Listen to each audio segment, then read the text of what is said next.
साधु साधु साधु। नमो तस्स भगवतो अरहतो सम्मा संबुद्धस्स। नमो तस्स भगवतो अरहतो सम्मा संबुद्धस्स।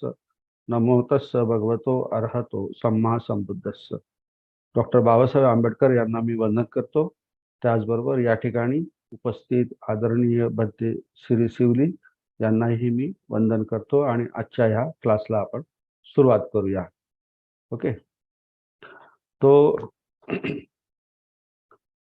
पिछले क्लास में हमने जो भी पढ़ा तो उसका एक 5-10 मिनट में हम थोड़ा रिव्यू करेंगे. तो इसके पहले जो क्लास हुआ उसमें हमने स्वर सीखे, व्यंजन सीखे और व्यंजन के साथ हमने जो निगहित जो है, पाली भाषा में निगहित कैसे बनते हैं, मतलब अनुस्वार का जो शब्द होता है वो कैसे बनता है, तो वो भी हमने सीखा. तो पाली भाषा में हमने पिछले क्लास में सीखा कि स्वर कितने होते हैं, 8 स्वर होते हैं और कच्चायन के अनुसार 8 स्वर होते हैं और मोगलान के अनुसार हम 10 स्वर कहते हैं. तो वो स्वर जो है वो ह्रस्व और दीर्घ, इसमें हम उसको डिवाइड करते हैं, मतलब विभाजित करते हैं. तो ह्रस्व स्वर, ओके आवाज कम आ रहा है. Okay 1 minute. आदरणीय सर, आवाज एकदम सही है.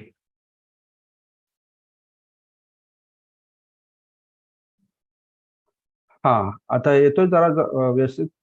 Okay okay. हाँ तो हमने पढ़ा कि जो ह्रस्व स्वर जो होते हैं वो 3 होते हैं, अ, ई और उ. और दीर्घ स्वर होते हैं जो उच्चारण में वो जरा हम उसको खींचते हैं, लंबा खींचते हैं. मतलब कितना खींचना है, तो ह्रस्व स्वर के 2 गुना खींचना है. तो उसे हम ई, उ और आ, ई और उ, ऐसा दीर्घ स्वर होता है. और सजातीय भी हम उसे कहते हैं. 3 हिस्सों में हमने उसको बांटा है. तो ओ आ ये सजातीय वर्ण है और ई और ई ये दूसरा और उ ये तीसरा. तो जो बाकी जो है ए और ओ, ये जो स्वर जो है इसको हम संयुक्त स्वर कहते हैं. इसे क्या कहते हैं हम? संयुक्त. इसका मतलब क्या होता है? कंबाइन. मतलब ये ह्रस्व भी होते हैं और स्वर दीर्घ भी होते हैं, मतलब शॉर्ट भी होते हैं और लॉन्ग भी होते हैं. तो ये कैसे उसका हम उपयोग करें, तो उसका एक नियम है. मतलब कहाँ पे इसको ह्रस्व के हिसाब से हमें उच्चारण करना है और कहाँ पे हमें इसका दीर्घ स्वर में उसका उच्चारण करना है.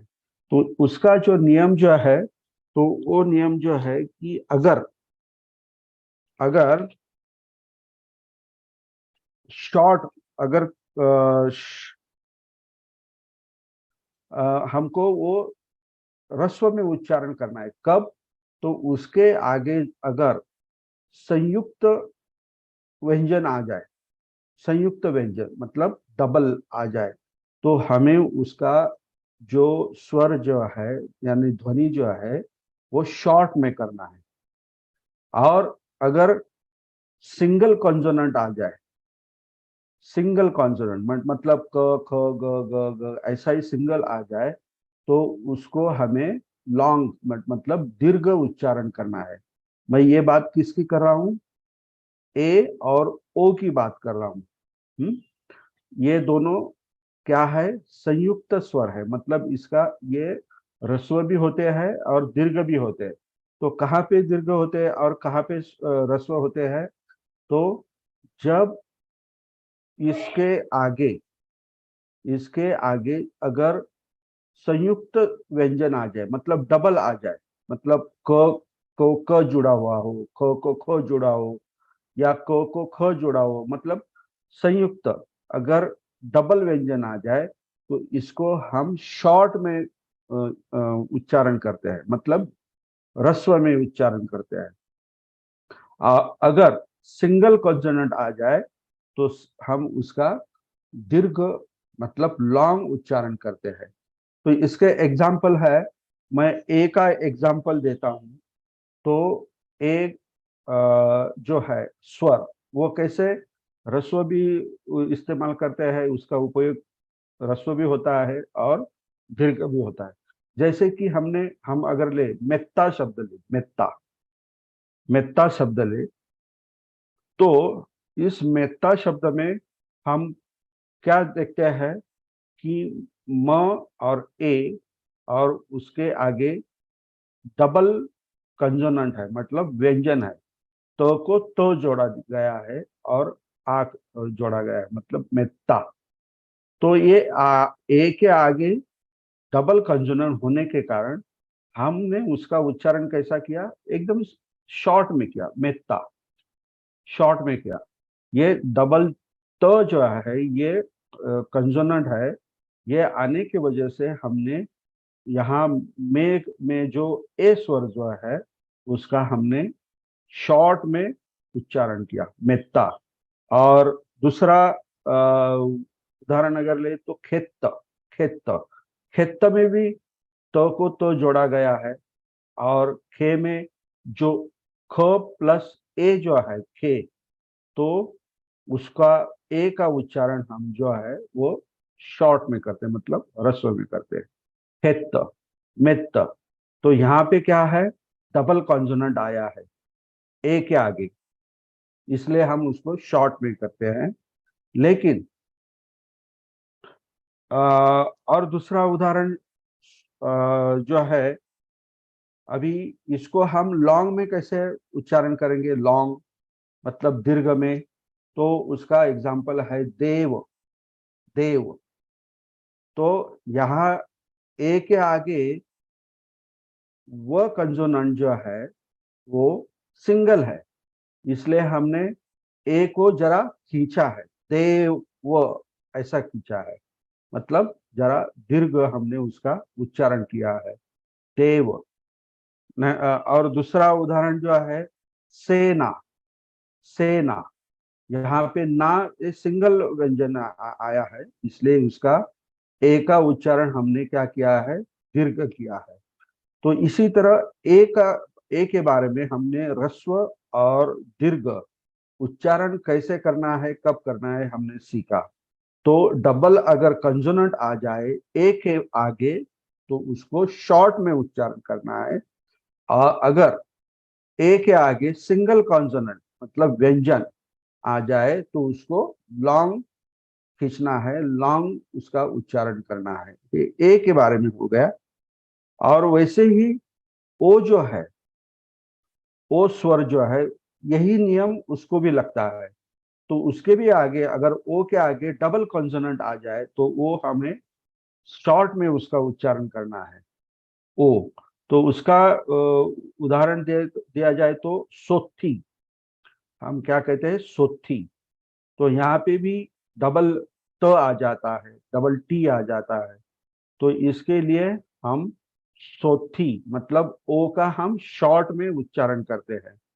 और अगर सिंगल कॉन्सोनेंट आ जाए, भी दूसरा प्रयोग जो है सिंगल कॉन्सोनेंट मतलब एक ही व्यंजन आ जाए, एक ही व्यंजन आ जाए तो उसको हम लॉन्ग खींचते हैं, ओ को हम दीर्घ में खींचेंगे।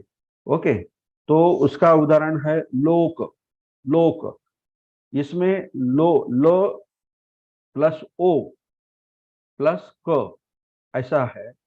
तो फिर ओ जो है उसको हमने ओ के आगे क्या आया है, सिंपली वन कॉन्सोनेंट क आया है, उसको वो जोड़ाक्षर नहीं है, मतलब संयुक्त कंसोनेंट नहीं है, डबल कंसोनेंट नहीं है।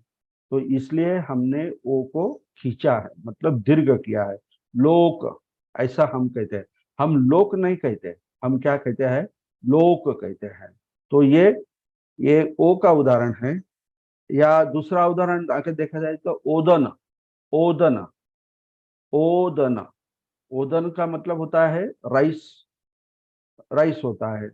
और लोक का मतलब होता है, लोक का दोनों तरीके से मतलब होता है।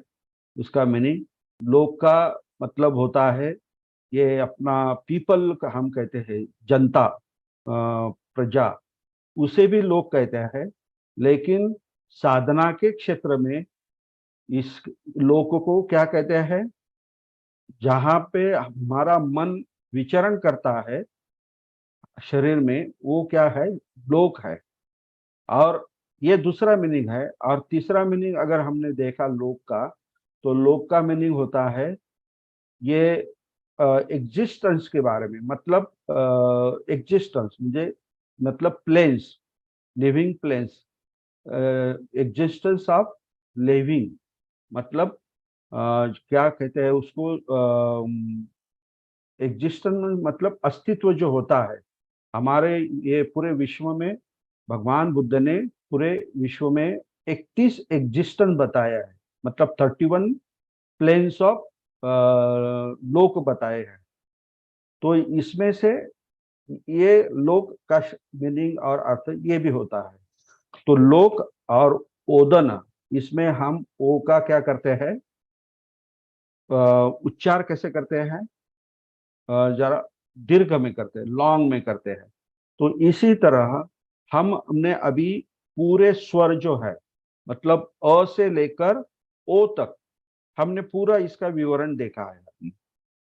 कैसे देखा है, ओ आ ई उ ऊ, ए और ओ। और ए और ओ जो है ये संयुक्त स्वर है।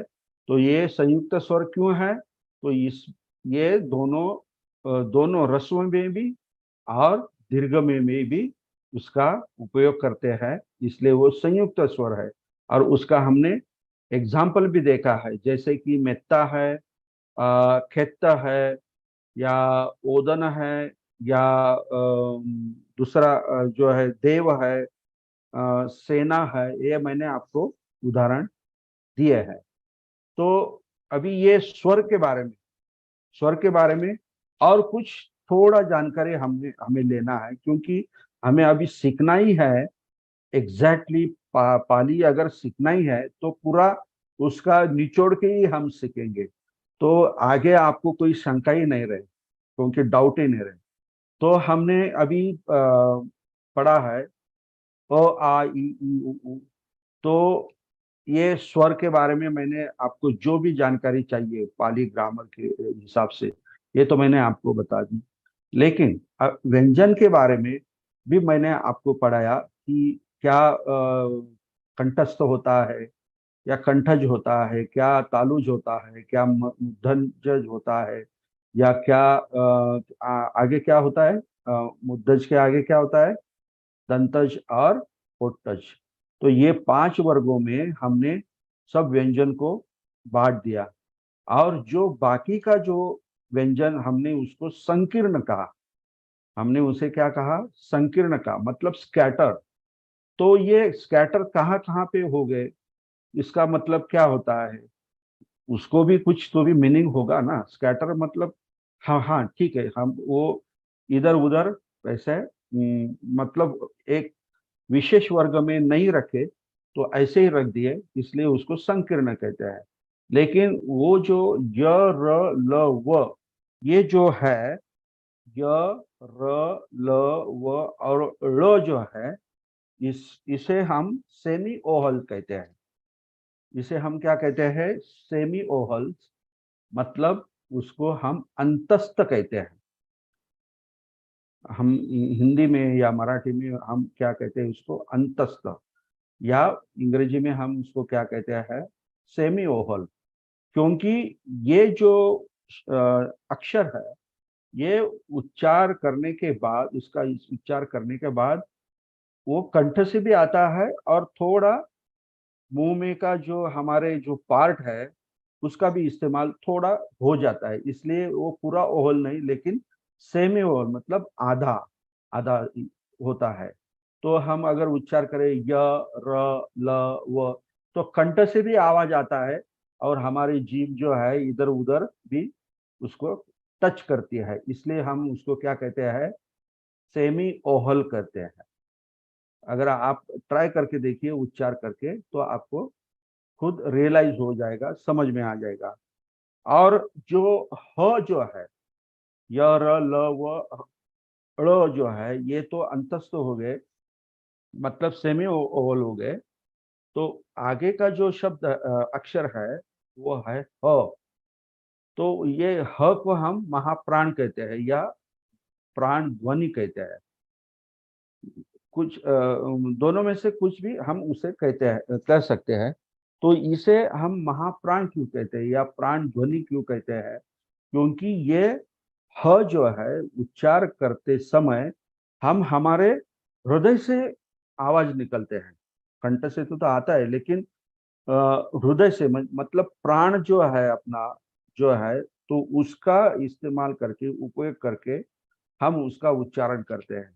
तो ह देखिए, कंठ कंठ के आगे भी नीचे जाकर हम उसका उच्चारण करते हैं, इसलिए हम उसको क्या कहते हैं, महाप्राण कहते हैं। हो मतलब ये यहाँ पे भी कोई कुछ तो भी असर होता है। और जो स्वर अभी बाकी रह गया, हमने य र ल व ड़ देखा, इसको अंतस्थ कहते हैं।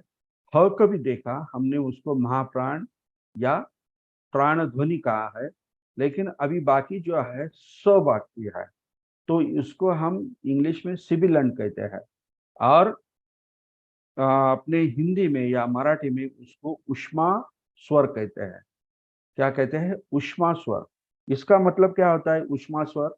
तो हम उसका उच्चारण जब करते हैं, उसको कहते हैं, तो हमारे कंठ से जो भी हवा बाहर आती है, तो वो गर्म होके आती है। मतलब हमारा मुंह छोटा हो जाता है और हम उससे ज्यादा जो हवा जो है, तो वो छोड़ने की कोशिश करते हैं। तो उसके वजह से छोटे जगह से जब निकलता है, तो वो थोड़ा उष्ण हो जाता है ध्वनि, इसलिए हम उसको उष्मा स्वर कहते हैं, स को। और सिबिलेंट इंग्लिश में कहते हैं। तो इसी तरह हमने जो संकीर्ण जो व्यंजन है, उसको हमने अलग अलग हिस्सों में हमने बांटा है, उसको डिवाइड किया है और उसका नामकरण भी किया है। तो पहला कौन सा है? य र ल व ड़ जो है, तो इसको क्या कहते हैं? अंतस्थ कहते हैं, मतलब सेमी ओल कहते हैं। उसके आगे उसके आगे क्या कहा? ह कहा। ह को हम महाप्राण कहते हैं या प्राण ध्वनि कहते हैं। और उसके आगे जो है स है, तो उसको हमने उष्मा स्वर कहा, मतलब सिबिलन कहा। और आखिरी में, सबसे आखिरी में जो अक्षर है, मतलब व्यंजन है, वो क्या है? अंग है, अंग। तो ये जो निगई जो है अंग, हमने पहले पंचवर्गीय वर्गीय में जो व्यंजन सीखे, तो उसका लास्ट वाला जो व्यंजन है, मतलब पांचवें नंबर का, क ख ग ग घ, अंग। और न, न्य, न, म और न, ये जो है हम उसको निगहित कहते हैं। लेकिन ये संकीर्ण में भी एक निगहित है, उसको हम क्या कहते हैं? अंग। अभी अंग का उच्चार हम जब करते हैं, तो कंठ से और अपने नासिका से, दोनों का हम इस्तेमाल करते हैं अंग। लेकिन क वर्ग का जो निगहित है, तो वो अंग है, अंग। तो उसमें हम नासिका का ज्यादा से ज्यादा उपयोग करते हैं, मतलब इस्तेमाल करते हैं। तो ये दोनों में इसका जो फर्क है, डिफरेंस जो है, तो वो बहुत ही सूक्ष्म है, लेकिन है थोड़ा सा हम कहे तो वो है। तो इसी तरह ये अंग जो है, ये निगहित है। तो फिर ये अंग जो है, तो ये कहाँ पे हम इस्तेमाल करते हैं? ये जो अंग जो है निगहित, ये कहाँ का इस्तेमाल करते हैं? तो हम जब भी संकीर्ण जो व्यंजन है, संकीर्ण व्यंजन मतलब य र ल व वगैरह वगैरह, ह वगैरह, तो उसके आगे का जो भी शब्द होगा, आगे का कहने से बजाय हम पीछे का जो भी व्यंजन होगा उसके ऊपर अगर हमने अनुस्वार दिया, मतलब अनुनासिक वो बिंदु दिया, तो ये संकीर्ण में से ये अंग रहता है। मतलब संसरति, अगर मैंने शब्द दिया संसरति, हाँ, तो ये संसरति जो निगई जो है, तो स के ऊपर क्या है, बिंदु है। ये बिंदु यहाँ पे क्यों आया? हमने जो 5 वर्गों में जो निगही सीखा, तो इसके इसके जैसा ये यहाँ पे नहीं, तो यहाँ पे स के ऊपर हमने बिंदु रख दिया, मतलब ये अंग जो है अभी हम सीख रहे हैं, वो व्यंजन निगहित हमने वहां पे लगा दी। संसरण दूसरा शब्द है, तो अभी यहाँ पे र है, स के आगे र है, इसलिए हमने अंग लगा दिया। पंचवर्गीय जो वर्ग है, तो उसमें का जो व्यंजन है यहाँ पे नहीं है। य जो है कहाँ पे है, अपना सॉरी, ये संस, ये कहाँ से है, संस, स कहाँ से है, संकीर्ण से है, इसलिए हमने अंग उसको बिंदु रख दिया, अनुनासिक कर दिया। दूसरा उदाहरण अगर ले तो संयम, संयम, तो ये संयम हम कैसे कहते हैं, यहाँ पे यह है, तो ये संकीर्ण में से आता है, तो इसीलिए स पे हमने अंग निगहित लगा दी।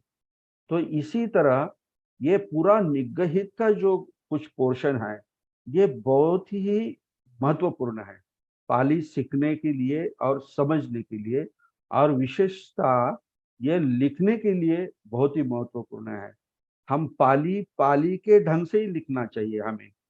हम पाली को मराठी में या हिंदी के जैसे नहीं लिख सकते, तो उसको उसके नियम के अनुसार ही हमको पाली को लिखना है। तो इसी तरह मैंने आज जो आपको पहले जो क्लास हुआ उसमें का थोड़ा पार्ट लिया, और आगे हमने जो पार्ट बाकी था, तो वो हमने आज पूरा किया। मतलब संकीर्ण का जो पार्ट बाकी था, हिस्सा बाकी था, तो आज हमने वो पूरा किया है। और ए और ओ जो स्वर जो है, वो हम संयुक्त स्वर कहते हैं, तो उसका भी विस्तार से हमने उसको स्पष्टीकरण किया है और उसके उदाहरण भी दिए हैं। तो इसी तरह ये स्वर और व्यंजन निगहित, संयुक्त, वगैरह वगैरह जो कुछ भी है, इसको हमने आपको पढ़ाया है। तो इसके बारे में किसी के मन में अगर कोई शंका हो, डाउट हो, या समझा नहीं हो, तो आप मुझे पूछ सकते हैं, ताकि मैं आगे जाकर ये दूसरा जो पोर्शन है, मतलब जो हिंदी या संस्कृत में जो शब्द आते हैं, तो वो पाली में आने के बाद वो कैसे हो जाते हैं, चेंज हो जाते हैं, तो ये हमको अभी सीखना है। ये हमको सीखना है ताकि हमें ज्यादा से ज्यादा डिक्शनरी का उपयोग नहीं करना। ये अगर हम नियम सीख गए, संस्कृत में से पाली में जब शब्द आते हैं तो उसका परिवर्तन कैसा होता है, ये अगर नियम हमने सीख लिए, तो हमें डिक्शनरी का ज्यादा उपयोग करना नहीं पड़ता। तो हम अगला पार्ट वही लेंगे। तो किसी को अगर कुछ शंका हो, तो हाथ वो ऊपर उठाए और पूछ ले, ताकि हम मैं आगे बढ़ सकूं। Okay.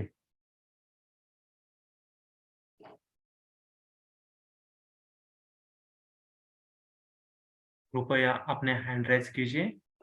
Sonali Meshram ji, please unmute mic. Hello sir.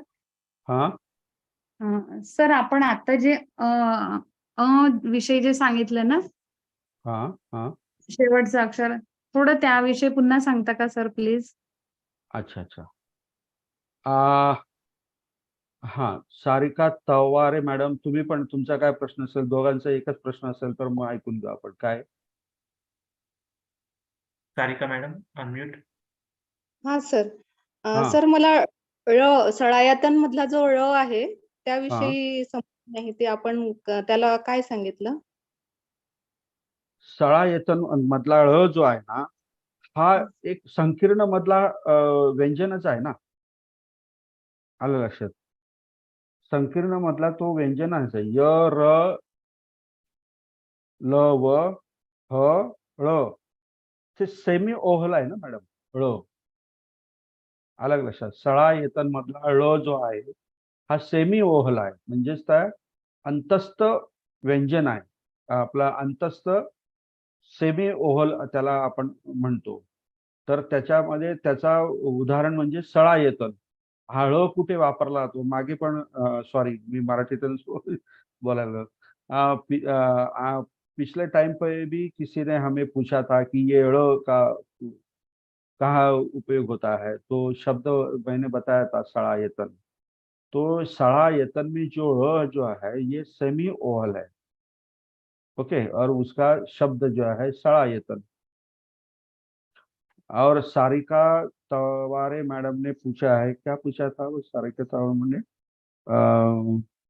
अंग के बारे में पूछा था। Hello Sarika ma'am. हा सर, आवाज येतोय का माझा?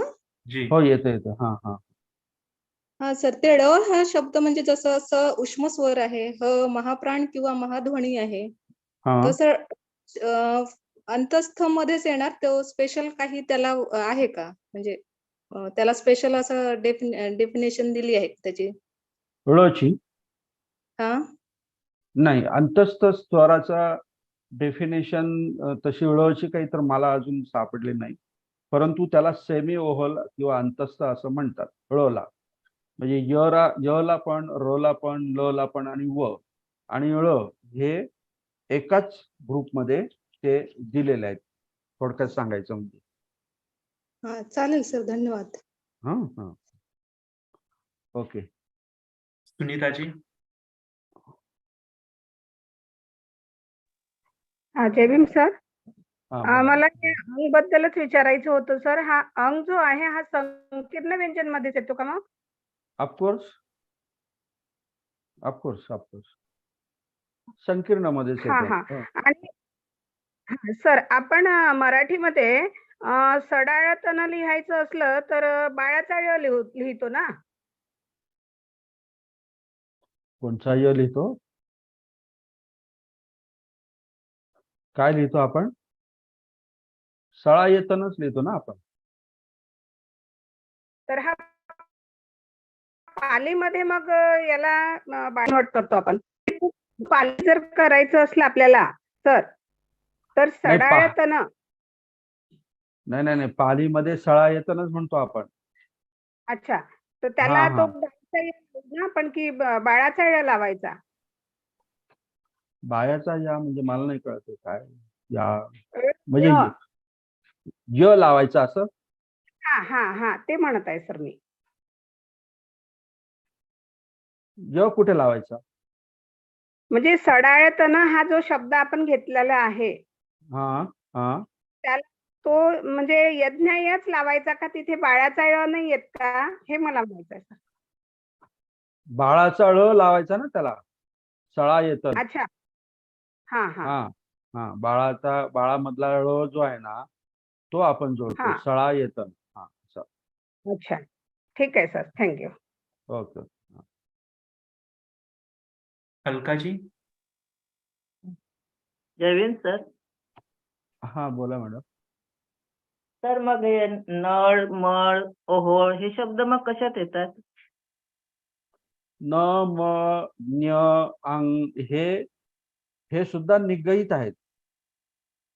आलं लक्षात? हे सुद्धा हा. निगयित आहेत, परंतु ते ज्या वर्गामध्ये आहेत का त्या वर्गाला जर तुम्हाला अनुस्वार जर असेल त्याचा, तर तो जर ट्रान्सफर करायचा असेल तर त्यावेळेस हे अंग नंतर न्य नंतर न नंतर म आणि न हे जे निगयित ते आपल्याला त्या ठिकाणी वापरायचे असतात. मागच्या क्लासमध्ये मी ते करून दाखवले सगळे. म्हणजे आणि मग हा ओहोळ हा शब्द येतो तसाच, ओ पण आला, हो पण आला, निळ पण आला, मग हा कशात येणार? ओहळ. हा, ओढा म्हणतो आपण ज्याला.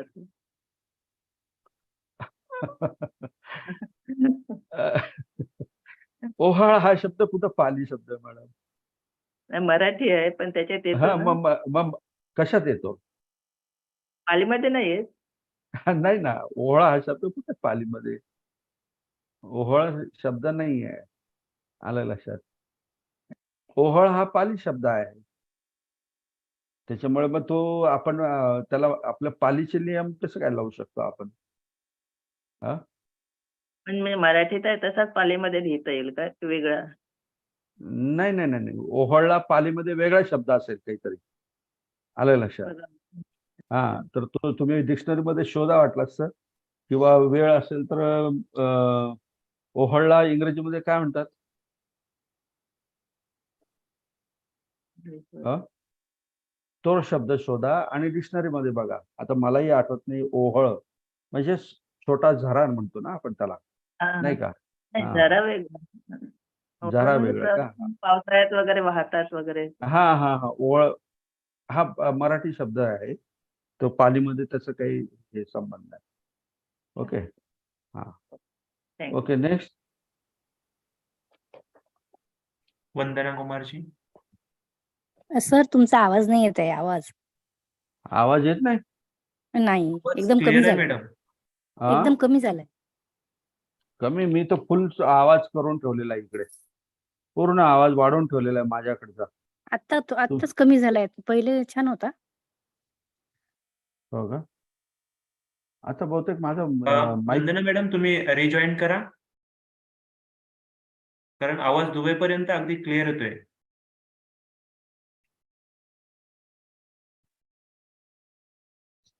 Hello, Sonali madam. आता येतोय माझा आवाज? जी सर, आवाज हॅलो? येत आहे. नाही, स्पीकर. मला तुमचा आवाज येत नाही मग स्पीकर हा, काढल्यानंतर. हा हा, ठीक आहे. ठीक आहे. मी स्पीकरच हे करतो. हा हा, सोनाली आवाज मॅडम. तरी. हा, हा सर, ते विषयी थोडस सांगायचं होतं. हा हा, हा अंग जो आहे, हा जो आहे संकीर्ण मधला निगईत आहे. जसं आपण य, र, ल, व, ळ, स, ह आणि अंग. हा अंग जो आहे हा संकीर्ण मधला निगईत आहे. जसे की आपण कंठस्थ मध्ये कंठज मध्ये निगत बघितला. कंठज वर्गामध्ये कोणता निगईत होता? तुम्ही होता ना मागच्या क्लासला? तर कंठज मधला निगईत काय होता? क, ख, ग, घ आणि अंग हा निगईत होता. बरोबर. च वर्गातला निगईत काय होता? न्य वर्ग होता. च, छ, ज, न्य. बरोबर. नंतर पुढचा वर्ग कोणता होता? मूर्धन्य ट वर्ग होता. ट, ठ, ड, ढ, ण. आता हे अंग, न्य आणि न, नंतर म आणि नंतर न, हे पाच वर्गामध्ये जे व्यंजन आपण डिवाइड केले त्यामधले हे त्याच्यानुसार हे निगईत झाले. त्याचप्रमाणे जो खालचा जो आपले 8 व्यंजन राहतात त्याला आपण संकीर्ण म्हणतो. त्या संकीर्ण मधला हा जसं वरती दिलेले आहेत वर्गामध्ये 5 वर्गामध्ये, तसा हा संकीर्ण मधला अंग हा जो आहे हा काय आहे? निगईत आहे. तर हा अंग जो आहे हा अंग आपण ज्यावेळेस संकीर्ण मधले जे काही अक्षर जे असतात, व्यंजन जे असतात, ते ज्या शब्दामध्ये येत असतात आणि त्यांना ज्या वेळेस निगईत करायचं असतं त्यावेळेस आपण हा अंग आपलं निगईत हा आपण वापरतो. आलं लक्षात? तर उदाहरणार्थ मी तुम्हाला दिलं संसरती हा एक उदाहरण दिलं. तर संसरतीमध्ये बघा, संस, आता संच्या पुढे स आलेला आहे आणि हा स कशामध्ये येतो? याच्यामध्ये येतो, काय म्हणतात त्याला, संकीर्ण मध्ये येतो. मग संकीर्णचा निगईत काय आहे? अंग आहे. आपण लिहिताना अ लिहितो, त्याच्यावर टिंब देतो. हे लिहिण्याची पद्धत झाली अंगची. आलं लक्षात? परंतु उच्चारण करताना आपण त्या अक्षरावरती बिंदू देतो, म्हणजेच तो अंग आपण असा उच्चारण करतो. म्हणजे बिंदूचा उच्चारण अंग आणि लिहिताना आपण कसा लिहितो तो बिंदू अ त्याच्यावरती परत अनुस्वार अंग. तर अशा पद्धतीने स आल्यामुळे आपण त्या स वरती अंग व्यंजन जो आहे आपला निगई जो आहे तो आपण तिथे लिहिलेला आहे स वरती. त्याचप्रमाणे संयम हा मी तुम्हाला उदाहरण दिलं होतं. संयम. आता ह्या स च्या पुढे काय आहे य आहे. आता हा य सुद्धा काय आहे संकीर्ण मध्ये आलेला आहे. म्हणून संकीर्ण मधला जो अंग हा जो निगईत आहे तो आपण स वरती टिंब म्हणून बिंदू म्हणून आपण त्याचा उपयोग केलेला आहे. तर असा हा अंग आहे निगहित संकीर्ण मधला. आणि कंठज मधला जो अंग जो आहे तो वेगळा आहे, परंतु दोघांचा उच्चार फार म्हणजे कमी फरक आहे. खूप छोटा फरक आहे त्यामध्ये दोघांच्या ह्याच्यामध्ये. हे लक्षात घ्या. करुणाजी. हॅलो. हा बोला. हा. जय भीम सर. पाली भाषेमध्ये कमळचा ळ नाही राहत ना सर, की राहत?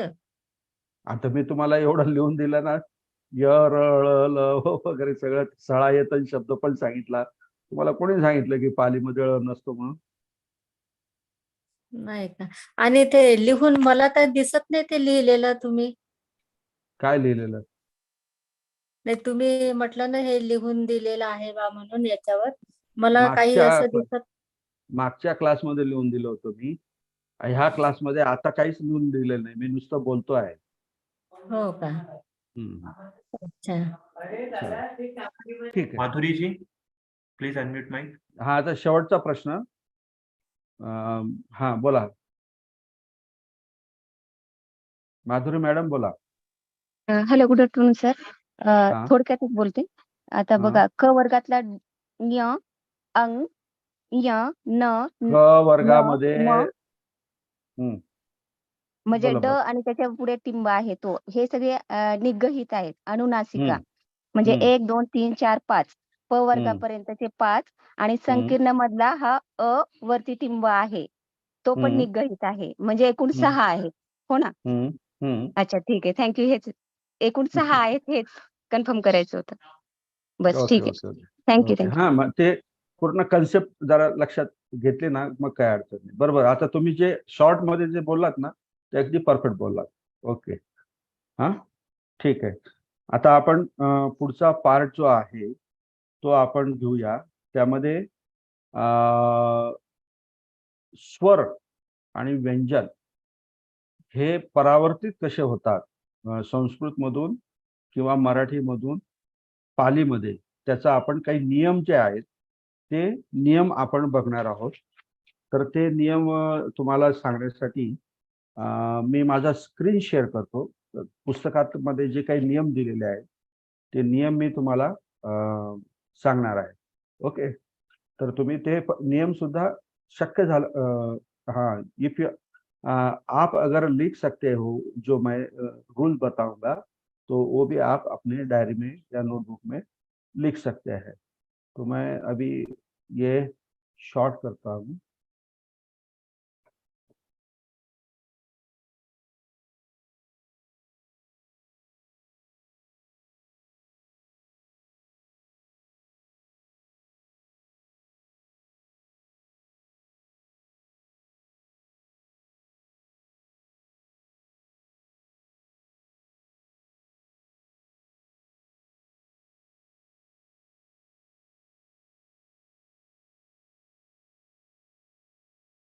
स्क्रीन शेयर करता हूँ.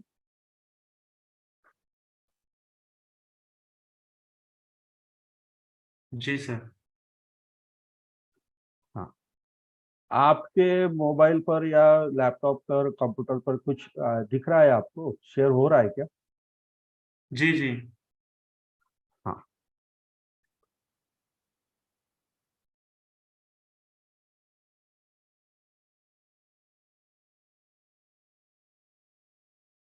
तो देखिए ये जो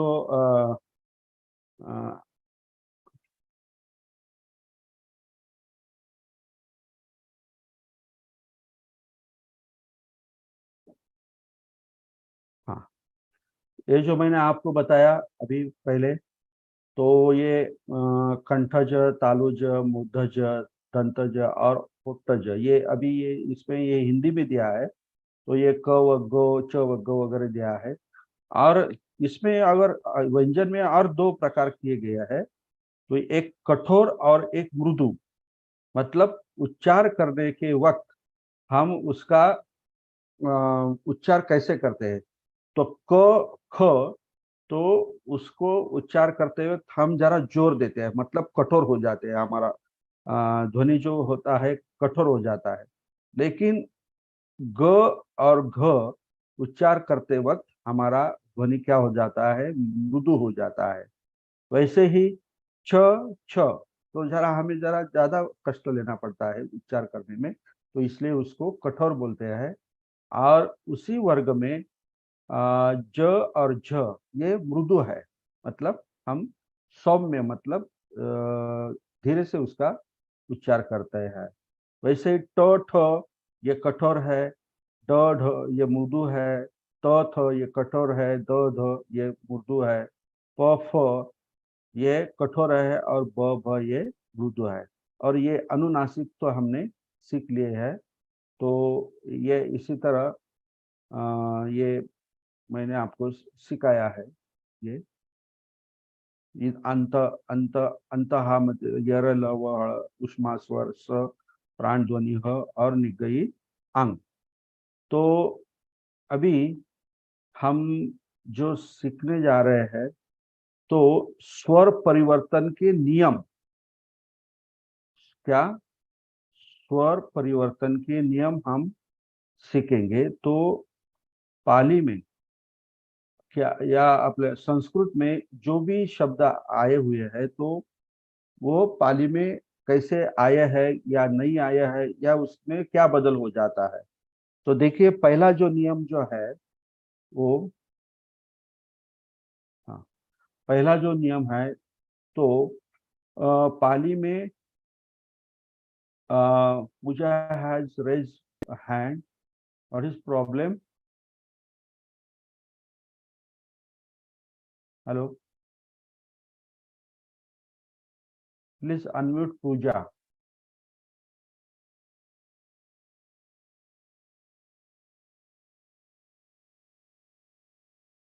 पूजा मैडम।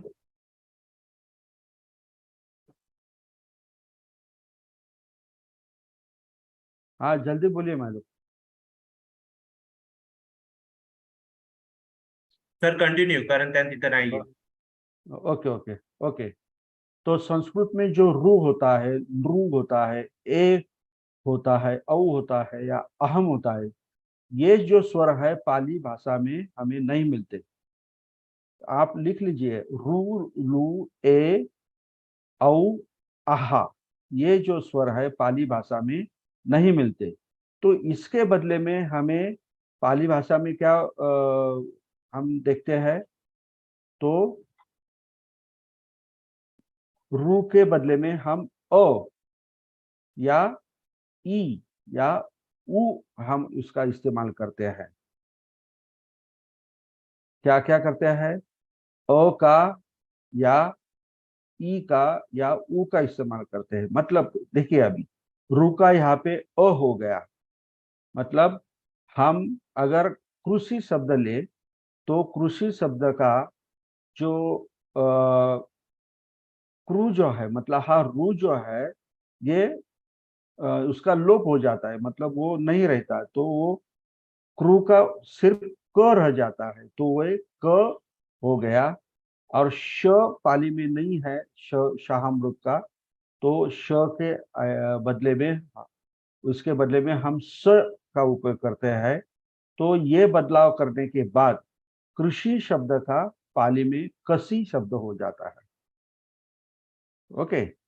दूसरा उदाहरण जो है घृत, तो घृत का जो रू जो है, ये नीचे वाला जो ऐसा जो दिया है ना, आधा चंद्र, तो ये उसको रू कहते हैं, तो वो उसका लोप हो जाता है, सिर्फ क्या रहता है, घ रह जाता है, और घृत का घत हो जाता है। वैसे ही मृत का मत हो जाता है। श्रृंखला का संखला हो जाता है।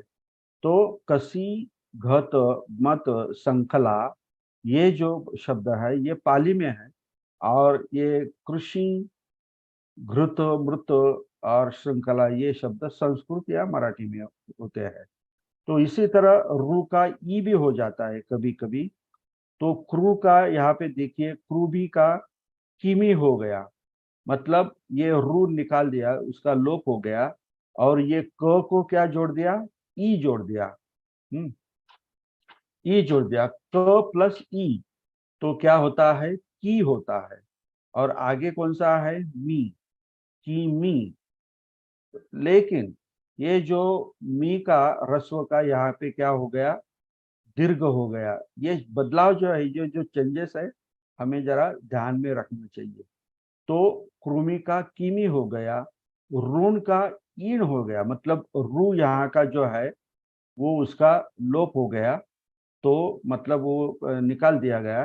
तो उसके बदले में हमने ई को वहां पे डाला, तो इसका मतलब ऋण का ईण हो गया।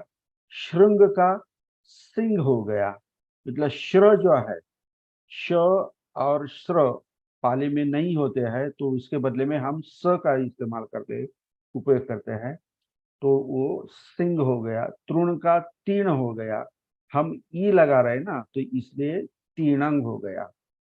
ओके, वैसे ही रु का उ हो जाता है, तो ऋतु का क्या होता है, उतु हो जाता है। ऋषभ का क्या होता है, उसब हो जाता है। मृदु का क्या होता है, मुदु हो जाता है। वृषा का मतलब मूसा हो जाता है। तो ऐसे ये पाली भाषा में आदि के वक्त जो शब्द आते हैं संस्कृत या मराठी में, तो उसका ये नियम से उसको उस शब्द में बदलाव आता है या चेंजेस होते हैं। तो ये जो है, अभी हमने अ के बारे में, ई के बारे में और उ के बारे में हमने यहाँ पे देखा।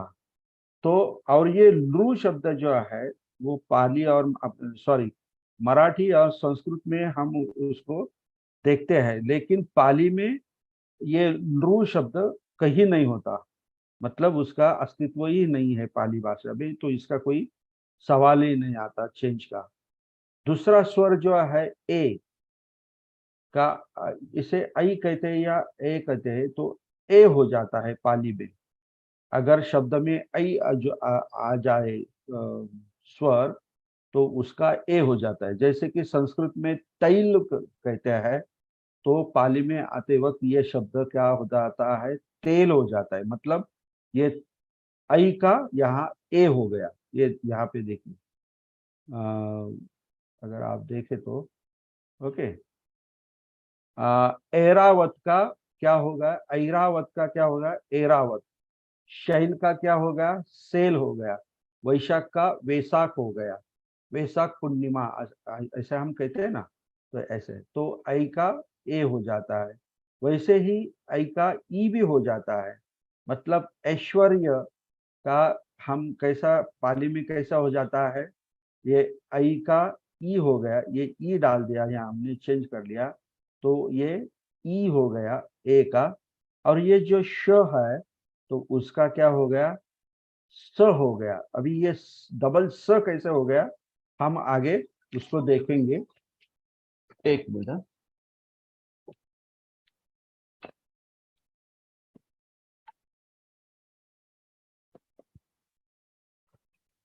आगे है संधव, मतलब उसका क्या हो गया, ई सही का स प्लस आई ऐसा हुआ ना, तो उसका क्या हो गया, तो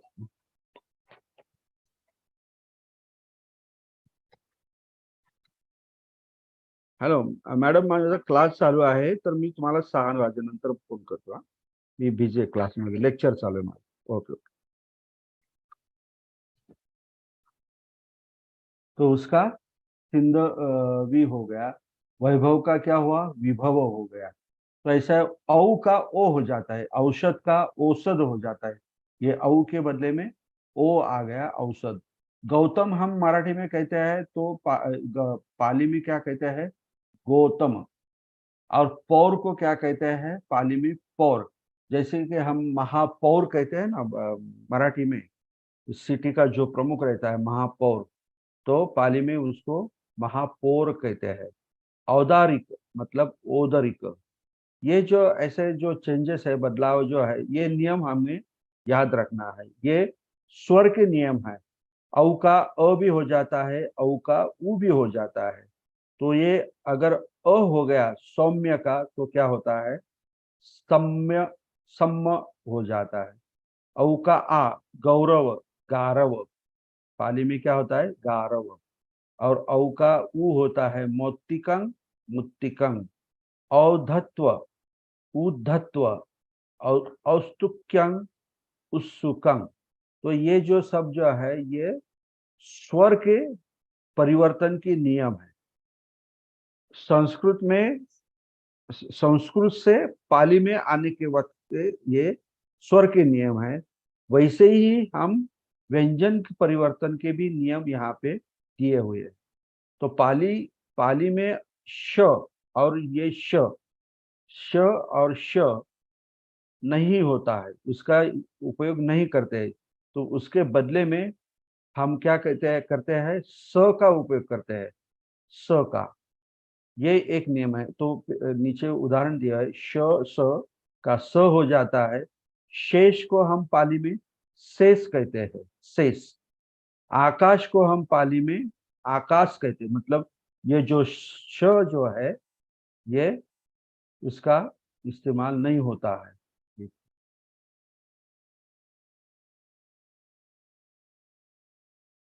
ओके,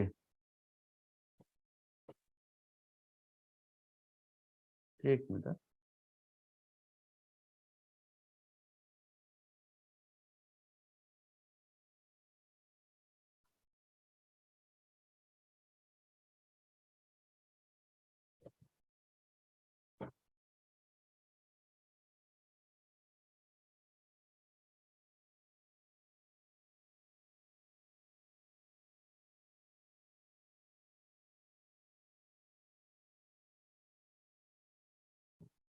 ओके, ठीक है, वो नहीं होता है।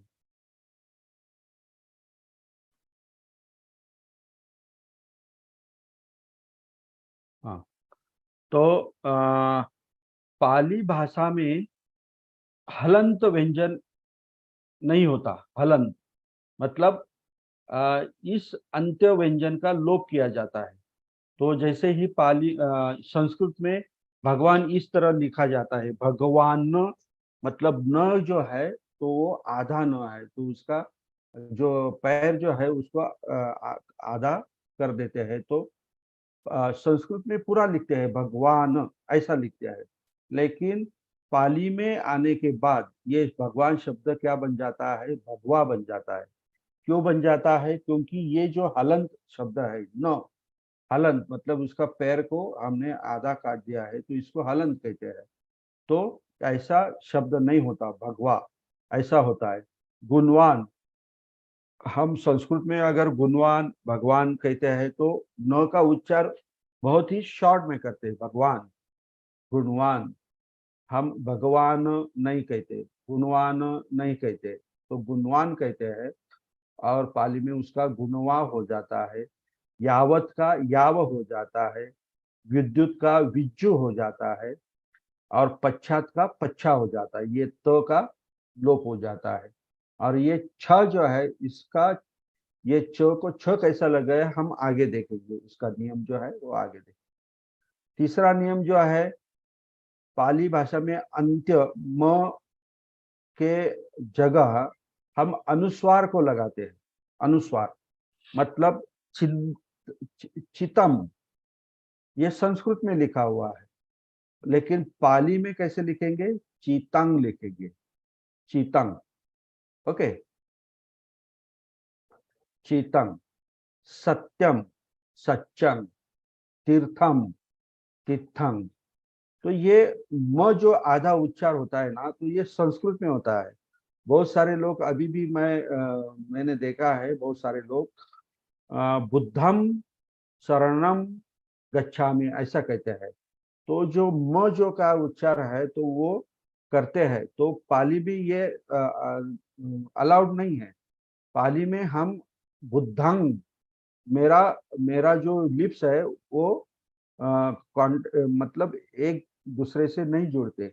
मैं क्या करता हूँ, बुद्धांग, और संस्कृत में क्या कैसे कहते हैं, बुद्धम मम, ये उच्चार होता है। तो पाली में अगर आपको गाथा कहनी है, बुद्धम शरणं गच्छामि कहना है, तो उसका उच्चार भी सही तरीके से होना चाहिए। तो ये म का क्या होता है, इसके जगह अनुस्वार आ जाता है, अंग का अनुस्वार आ जाता है, तीर्थम तीर्थम। आगे का जो महत्वपूर्ण जो नियम है वो विसर्ग, मतलब ये दो डॉट जो है, ये संस्कृत में इसका बहुत इस्तेमाल होता है, उपयोग होता है। तो वो जो है अकारांत जो शब्द होते हैं, मतलब मैंने आपको पढ़ाया भी है, जो जो शब्द हम उच्चार उसका उच्चार करते हैं, उसके अंत में अगर अ का अगर कोई उच्चार हो जाए अ स्वर का, तो उसको हम अकारांत कहते हैं। तो ये अकारांत शब्द के आगे अगर ये ऐसे दो टिम्ब, इसको विसर्ग कहते हैं, वो हो तो उसका लोप हो जाता है और उसके जगह ओ का आगम होता है। ओ का आगम होता है, मतलब ओ वहां पे लगाया जाता है, मतलब बुद्ध प्लस ओ, उसको बुद्धो कहते हैं।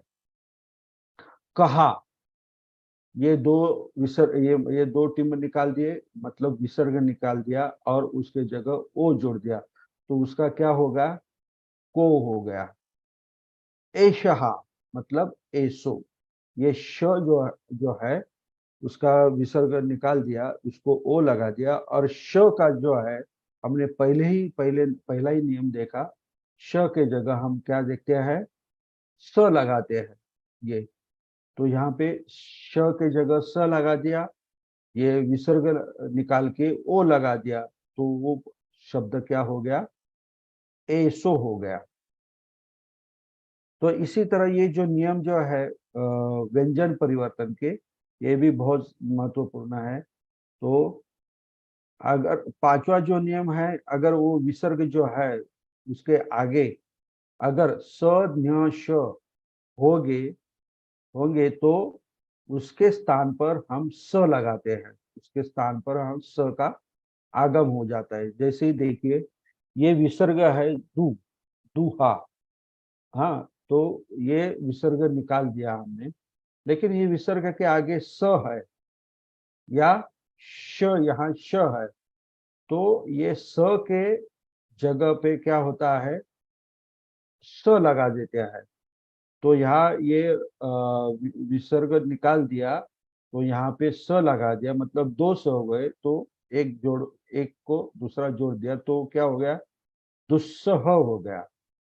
ये यहाँ का रफा जो है वो निकाल दिया, तो उसके जगह स लगा दिया, तो श का, तो हम श करते हैं यहाँ पे, देखिए श के बजाय हम स लेते हैं, तो यहाँ पे भी दो स हो गया, तो एक दूसरे को उनको जोड़ दिया, तो वो निस्सोक हो गया।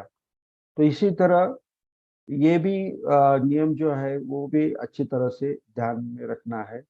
और ये जो है पाली भाषा में रफार नहीं होते, तो उसका ये जो उदाहरण दिया है, ब्राह्मण, बामन, ब्रह्म, ब्रह्मा, तो ये मुझे थोड़ा उस पर डाउट है, क्योंकि ब्राह्मण शब्द पाली में भी है, बामन नहीं है। ब्रह्म शब्द पाली में भी है, ब्रह्मा नहीं है। तो यहाँ पे ये इन्होंने कैसे डाल दिया, ये मुझे पता नहीं।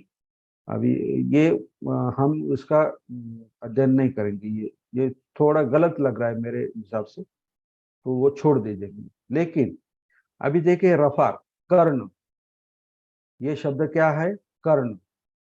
तो ये रफार जो है, मतलब ये ऊपर उसके आधा चंद्र वाला जैसे दिया है कर्ण, तो ये वो निकाल देते हैं, और जिसके ऊपर ये रफार होता है उसको डबल कर देते हैं, उस वर्ण को क्या करते हैं, डबल कर देते, मतलब न का और एक न, उसको आधा न जोड़ देते, तो वो क्या हो जाता है, पाली में कर्ण हो जाता है। कर्ण, कर्ण का क्या हो जाता है, कर्ण हो जाता है। पर्ण का क्या हो जाता है, पर्ण हो जाता है। कर्म का क्या हो जाता है, कम्म हो जाता है। मतलब ये जो रफार है वो निकाल दिया तो डबल म हो गया। चक्र का क्या हो जाता है, चक्क हो जाता है। हम कहते हैं ना धम्म चक्क पवत्तन, तो ये चक्र का ये नियम जो है रेफार का, तो उसके हिसाब से ये चक्र का चक्क हो गया। ओके, चर्म का क्या हो गया, चम्म हो गया। धर्म का क्या हो गया, धम्म हो गया। और धर्म का क्या मतलब होता है, अगर वो देखे आप, धर्म, धर्म ये पाली संस्कृत में धर्म कहते हैं, मतलब म का जो है ना वो थोड़ा उसको आधा कर दिया जाता है। तो इस धर्म में मूल शब्द जो है, मूल शब्द जो है वो धर है। और धर का मतलब होता है धारण करना, धर का मतलब होता है धारण करना। तो जो भी हम धारण, जो भी धारण करते हैं, जो भी व्यक्ति हो, जो भी कोई वस्तु हो, जो भी धारण करता है उसके लिए वो धम्म बन जाता है। हम कहते हैं इंसानियत धम्म कहते हैं। तो इंसानियत का धम्म हम धारण करते हैं, मतलब धर का मतलब धारण करना, तो उसका मतलब धम्म हो जाता है। तो ऐसे ये जो बारीक बारीक छोटे छोटे इसमें जो ज्ञान जो है ये हमें मिल जाता है ये सीखने के बाद। धर्म मतलब धम्म हो गया। सर्व, यहाँ पे सब, मतलब अभी ये रफार जो है ना, तो ये रफार तो नहीं है, लेकिन पाली में वो जो है तो वो डबल नहीं होता कभी।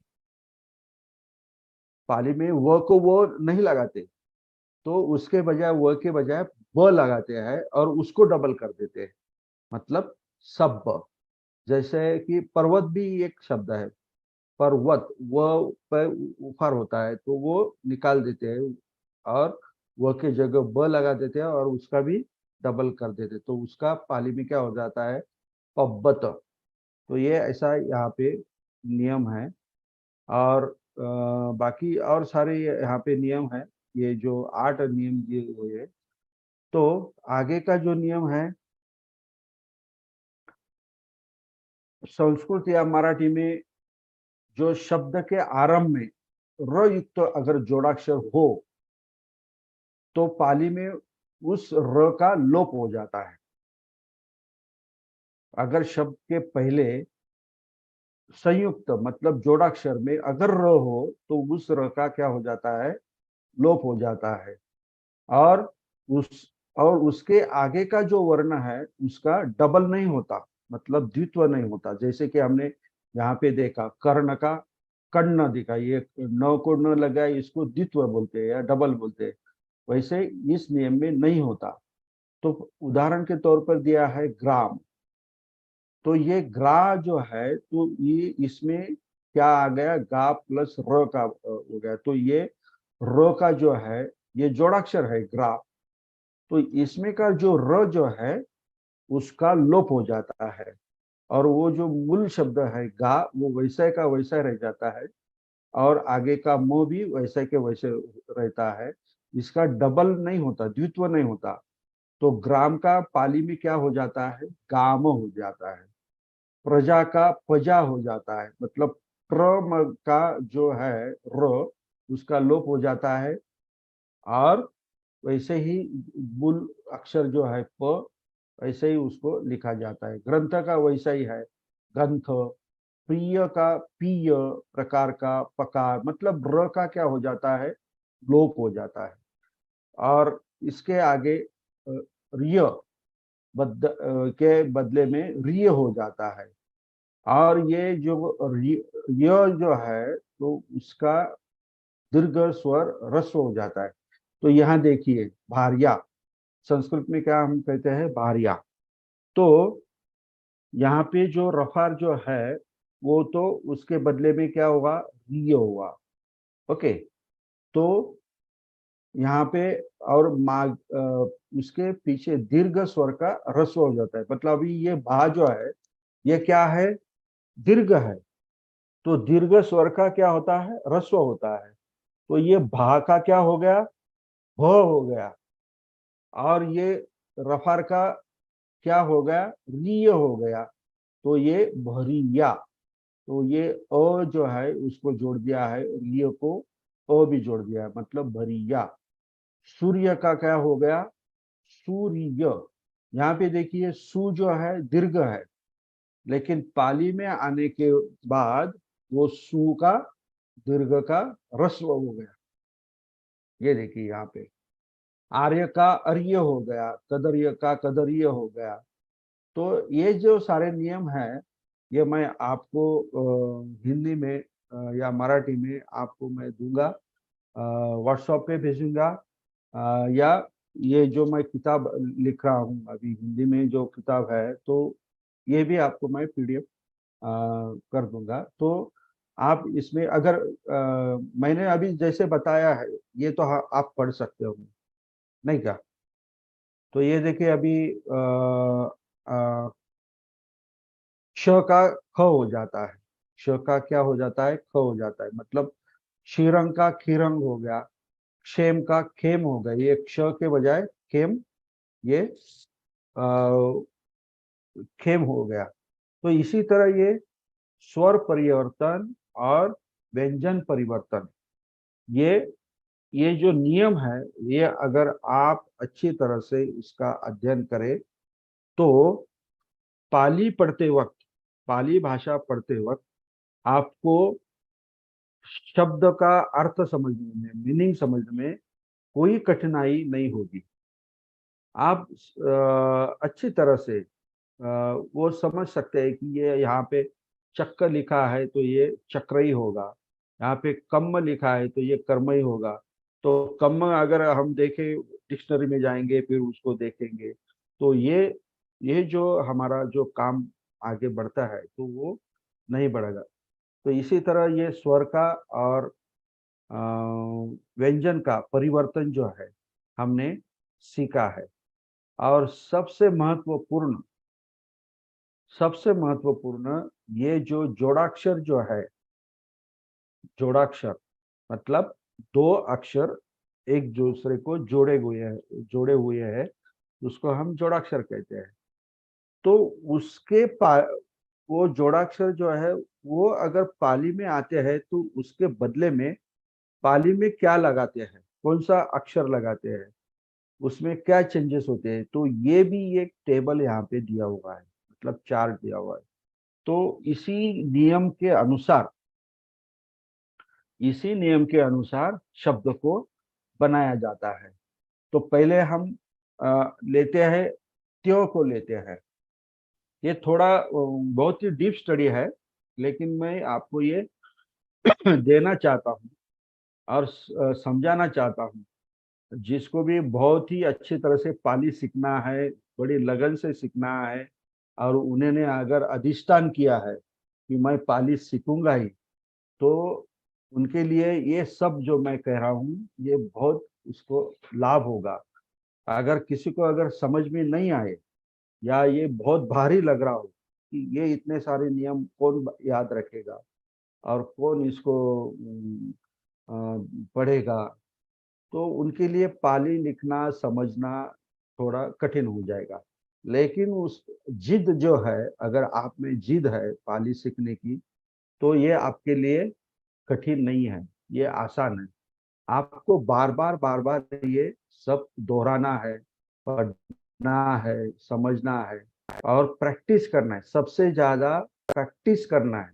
जब तक आप प्रैक्टिस नहीं करेंगे तब तक पाली आपको नहीं आएगी, पाली लैंग्वेज आपको नहीं समझेगी।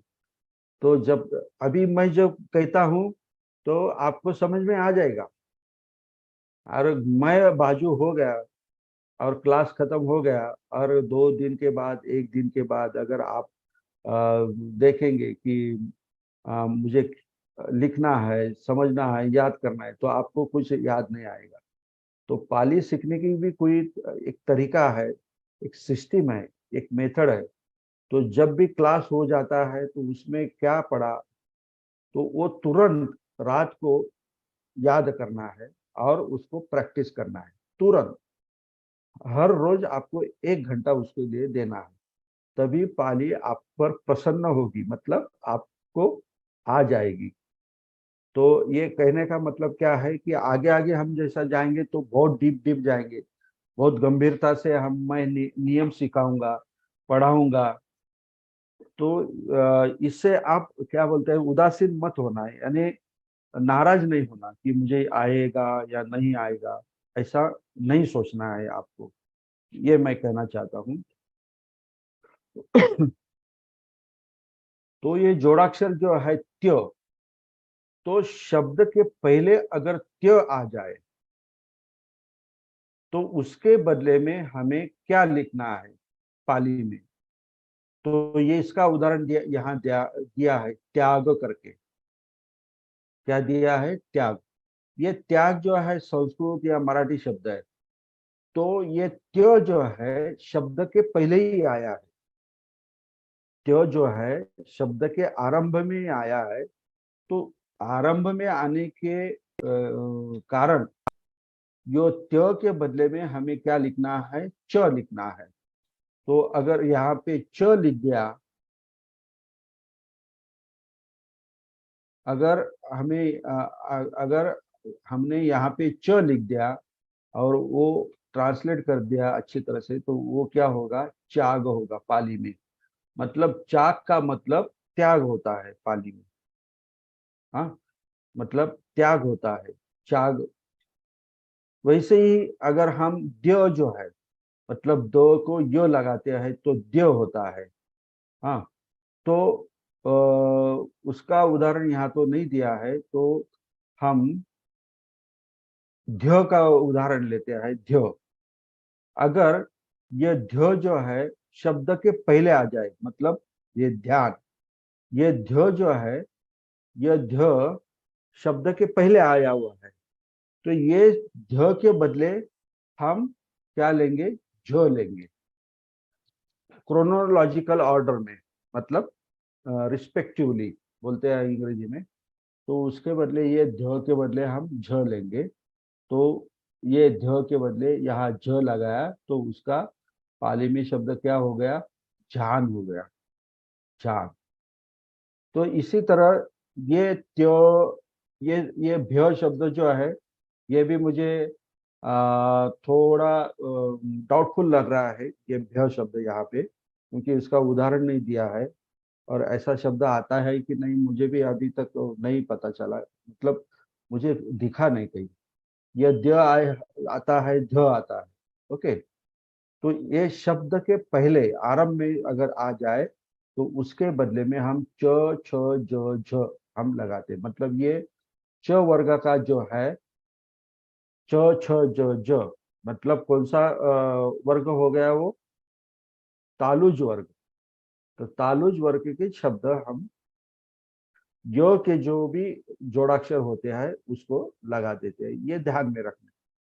अगर ये शब्द त्य द्य ध्य शब्द के अंदर आ जाए, मतलब शुरुआत में नहीं है, शुरुआत के आगे मतलब आ जाए, तो फिर क्या करना है?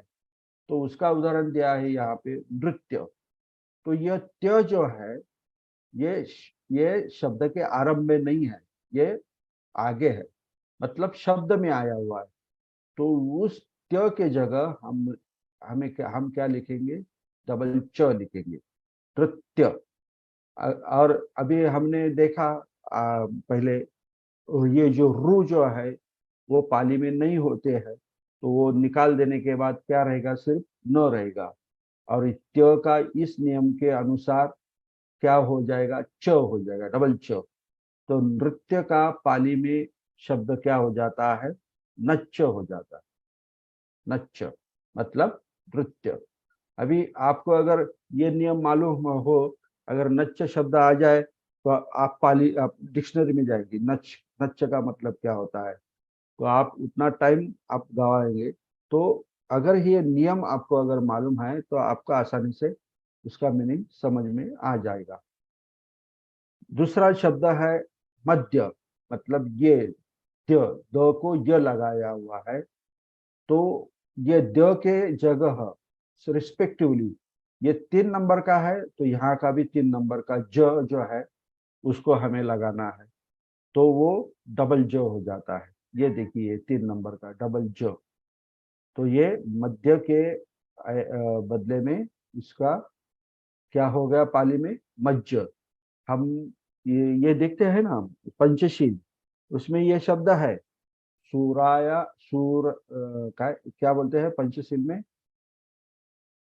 क्या बोलते हैं सूरा मेरय मज्ज, तो ये शब्द है, तो वो क्या है मध्य शब्द है।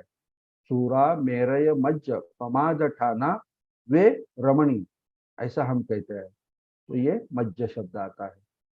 तत्थ, अभी ये तो को थ हो गया, तो उसके बदले में हमने क्या लिखा छ लिखा। मुझे लगता है ये तो जो है थ जो है ये यहाँ पे कुछ तो भी मिस्टेक हुआ है, कुछ तो भी गलत लिखा गया है यहाँ पे, तो थ का तच्छ हो गया। तो ये मुझे कहने का मतलब है जो जोड़ाक्षर के जो नियम जो है ये चार्ट में दिए हुए हैं, ये सब इस चार्ट में दिए हुए, और मैंने जब जैसे आपको पढ़ाया है, जैसे बताया है, वैसे ही आप उसको पढ़े और समझे। तो ये जो का हो गया। अभी ये जो है स का है, स्त थ स्ट, तो अगर ये शब्द के आरंभ में हो तो हमें क्या लगाना है तो ठो ठो डो, ये टो को ठो लगाना है। ये डो भी यहाँ पे गलत है, ये ढो जो है ना यहाँ पे गलत, इसको यहाँ पे ठो लगाना है, यानी ठो का ठग ठग का ठो लगाना है। तो ये भी आप पढ़ सकते हो, मतलब ये शब्द के अंदर अगर उदाहरण ले तो देखिए यहाँ पे स्त है, स को थ लग गया है, स्तो। हम मराठी और संस्कृत में क्या कहते हैं गृहस्थ, तो वो स्त जो है तो उसका ट को ठ लग गया गहट्ठ। काष्ठ तो उसको कट्ठ बोलते हैं। स्थान को ठान बोलते हैं, मतलब स्थान के स्त के जगह क्या लग गया ठा लग गया। यहाँ पे भी कुछ थोड़ा ठ बराबर है, स्थान ठान। स्तुति का थुति हो गया, स्त का क्या हो गया थ लग गया। ये देखिए ये शब्द के आरंभ में है ना, शब्द के आरंभ में है, तो स्तुति का थुति हो गया।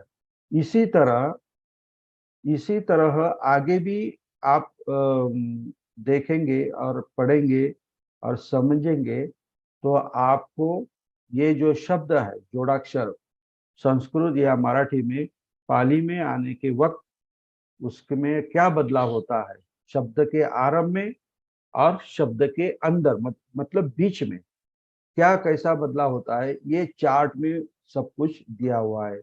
तो आप इसका अध्ययन करें, आप इसको पढ़ें, और अगले क्लास में अगर इसके बारे में किसी को कोई शंका हो तो मैं उसको समझाऊंगा, क्योंकि अभी टाइम हो रहा है अपना, तो ये पूरा हम नहीं कर सकेंगे। पूरा ये जो 8 तक यहाँ पे दिया है पूरे नियम, तो हम नहीं पढ़ा सकते टाइम के वजह से। तो आप होमवर्क में ये सब देखिए, पढ़िए, समझिए, और अगर आपको समझ में नहीं आए तो हम अगले क्लास में, मतलब मंडे में हम ये थोड़ा रिपीट करेंगे। और मंडे में हम अभी अगले मंडे में बहुत ही महत्वपूर्ण जो पोर्शन है क्रियापद, तो पाली में क्रियापद कैसे बनते हैं, क्या पाली में क्रियापद कैसे बनते हैं, तो उसकी निर्मित कैसे होती है वो सीखेंगे। अगर वो क्रियापद बनाना आपको अगर आ गया तो डिक्शनरी की कोई जरूरत नहीं है आपको लेने की।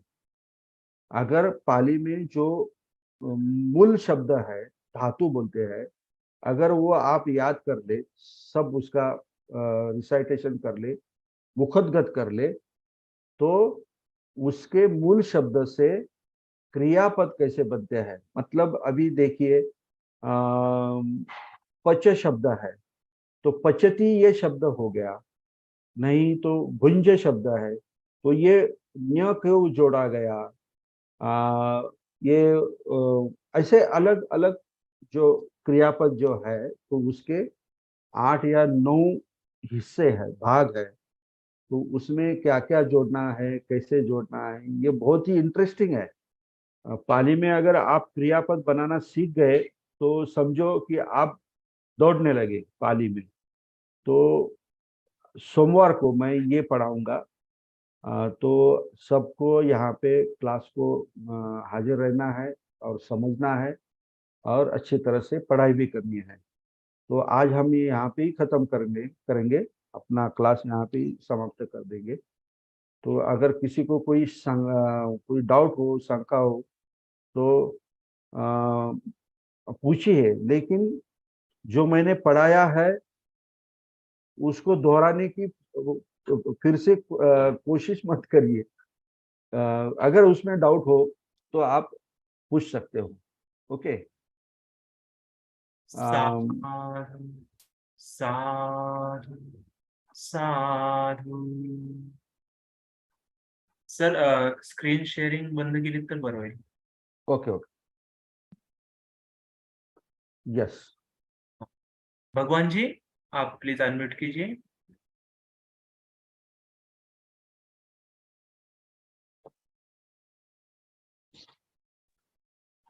हॅलो, कॅन यू हाँ हिअर मी? बोलिए। Yes sir yes. सर आपण जो आता म्हटलं की पालीमध्ये आपण हलंत शब्द येत नाही, पण इथे एक आपल्याला कास्टचा शब्द जो आलेला त्याच्यात कठ्ठच इथे एक तर हलंत येतोय.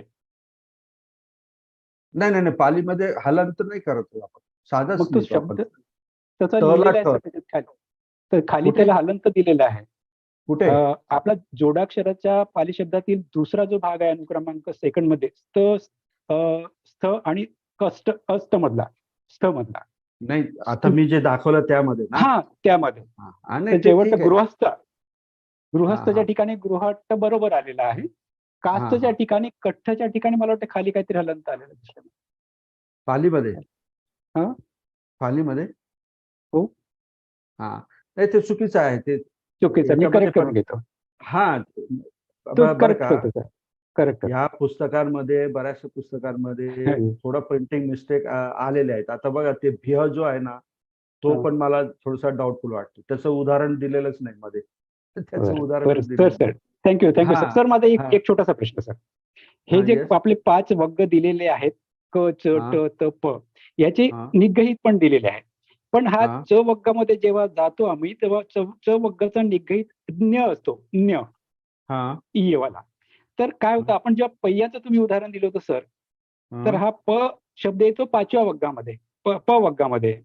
पण मग याचं निग्रहित हे दुसऱ्याचं म्हणजे च वग्गाचं का लागतं, त्याला काय नियम आहे? हे जरा थोडंसं सर एखादं म्हणजे नेक्स्ट टाइमला तरी सांगितलं तरी बरं होईल. नाही, आता हा जो नियम इथे नाही लागत होत. पन्या हा काही निग्रहित नाही ना साहेब.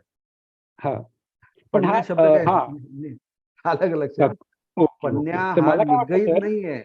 हा इथे एक मिनिट, आता मी इथे शेअर केलेलं जर समजा, तर ज्ञ जो असतो ना, ज्ञचा पालीमध्ये येताना ज्ञ होतो, हा नियम आहे. त्या नियमानुसार तो पन्या झालेला. आलं लक्षात. तो तुम्ही जो म्हणतायत ना, जो च वर्गातला निग्रहित वगैरे, तो नियम इथे नाही लागत. त्याचा काही संबंध नाही. न्यचा न्य होतो पालीमध्ये, त्या नियमानुसार तो पन्या झालेला आहे. ओके, मला असं वाटलं की हा निग्रहित आहे, हा च वग्गातला आहे, तर मग हा च वग्गातल्यासाठी हा लागायला पाहिजे होता, तर प चा हा कसा लागतो पहिला? नाही, तुमचं रॉंग जम्पशन झालेलं आहे. ओके, ज्यावेळेस अर्धा न्य, अर्धा अंग, अर्धा म, अर्धा ण जिथे लागतो ना, त्याला निग्रहित म्हणायचं. आलं लक्षात. अच्छा. इथे कुठे अर्धा काहीच नाही ना, पन्यामध्ये कुठे अर्धा काही आहे, कोणताच वर्ण नाहीये. आलं लक्षात. ओके ओके ओके ओके, ठीक आहे. नेक्स्ट. Hello sir. सर, माझा प्रश्न फक्त एवढाच होता की जे आपण ते 5 वर्गातील आहे ना, कंठज, तालुज आणि ते आहे ना, तर त्याच्या संकीर्ण मधलं थोडा तो टेबल चार्ट जो आहे ना, तो सर शेअर कराल ना प्लीज. म्हणजे मी हो, लिहून हो. घेतलंय छेद, फक्त ते संकीर्ण आणि ते निगडित जे आहे तेवढं मी लिहिलं नाही. मी मी तुम्हाला सगळं शेअर करेन, डोंट वरी. ठीक आहे. तुम्हाला थँक्यू. हा ओके.